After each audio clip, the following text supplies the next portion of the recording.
Hello my friends, welcome back to our channel. Home is where our heart is. I hope you're having a beautiful day wherever you are in the world today. Before we get started, let's just take a moment to bask in the ambience of this incredible view.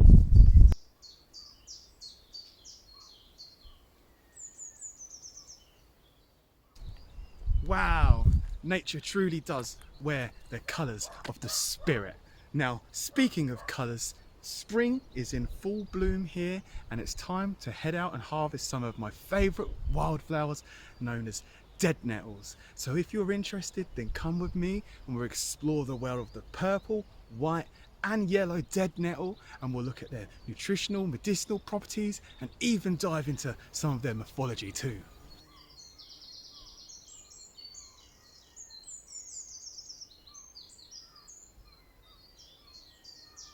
So here we've bumped into our first little friend, the white dead nettle. Its Latin name, Lamium album. Now, the white dead nettle is an incredible plant. It can grow all the way up to around 40 inches tall, and it's one of the biggest dead nettles that you can find.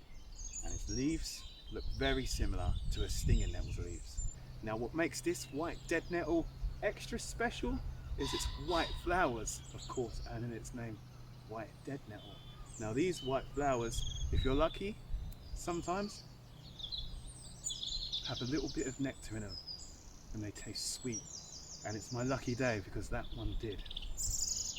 Now white dead nettles are also known as bee nettles or the white archangel. And all above ground parts are edible.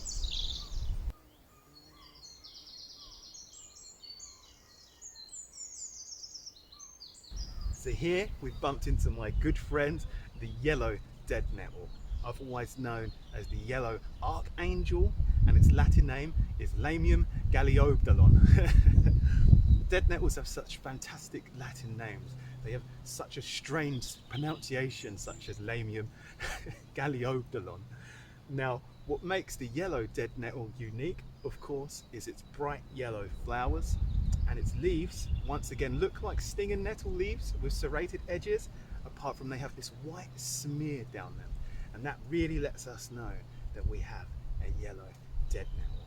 Now, all above ground parts of the yellow dead nettle are edible, and depending on where you are in the world, such as the USA, this plant is strangely illegal.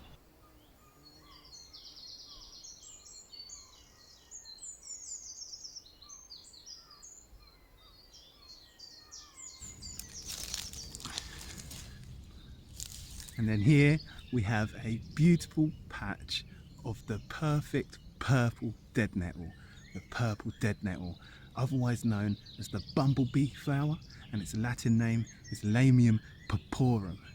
Now, this dead nettle is very unique and it's the most famous of all the dead nettles because of its beautiful purpley pink hue. Now all of the above ground parts of the purple dead nettle are also edible and the flower is absolutely delicious.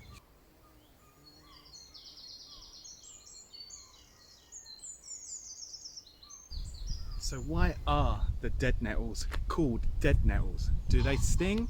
Well, the answer to that question is no. Dead nettles do not sting. They're not even related to stinging nettles. Dead nettles are simply called dead nettles because they look similar to a stinging nettle but don't have a sting, making them feel dead in comparison to the touch compared to when you touch a stinging nettle leaf. Dead nettles are actually related to mint. This is why they have a square stem.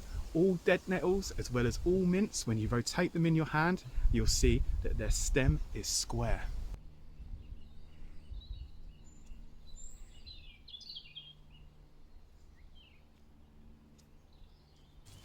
Let's just take a little moment to have a little taste test. A dead nettle lunch. So my favourite dead nettle when it comes to food, to eating, is the white dead nettle. Because its flowers, more often than not, you get lucky and they're a bit sweet. The leaves are very light and have a mild flavour, and that's what you'd want for a salad. And the stem Even the stem I find really nice.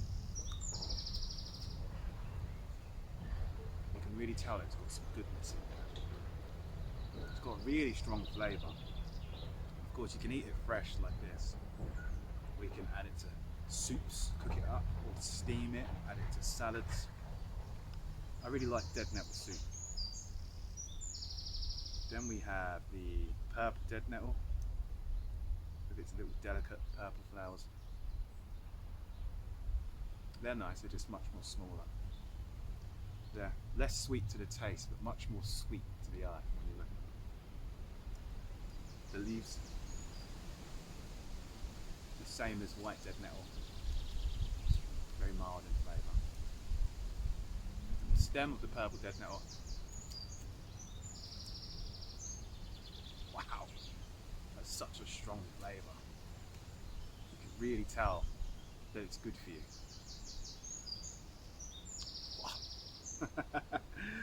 And then the yellow dead nettle, if I can find it amongst all these dead nettles in my hands. Ooh. I don't rate the yellow dead nettle as much to eat. You see the leaves with their white splash? They're much more furry. Yeah, they're just not great to eat. They wouldn't be very good in the soup. When you try to eat plants that are too mature and fuzzy, when you eat them they kind of make you cough. Even if they're submerged in water and blended to a pulp, you eat them and every spoonful you like that. So my favourite is the white, because it's like the white's meant to be eaten. As is the purple, but the white is especially beautiful. I find it fascinating how all the dead nettles, they look very similar, and they all look very similar to stinging nettles. Their leaves are pretty much identical. If I put all four of the leaves together up on the screen, you see they look so similar. Now, why do they look so similar? And this is because the dead nettle is trying to protect itself. It's copying the stinging nettle next door because he knows that that's a fierce. People don't mess with the stinging nettle, they don't want to eat it. And of course, the dead nettle doesn't want to be eaten either. And I love things like that because I feel like every single step in nature you take, there's a lesson to be learned. Of course you can learn what's edible and what's poisonous, but there's also moral lessons. And from the dead nettle, I think you can learn a lesson that you definitely shouldn't judge a book by its cover. Because it might look tough and scary on the outside, but really, it's delicious and sweet underneath. So when it comes to the nutritional properties of the dead nettles, they're all rich in vitamins and minerals such as vitamin C, iron and fibre. But what's more special about the dead nettles are that it's rich in antioxidants. The essential oils that flow throughout the dead nettles are rich in powerful antioxidants which give it incredible medicinal properties. So dead nettles have been used for not just food but medicine for thousands of years.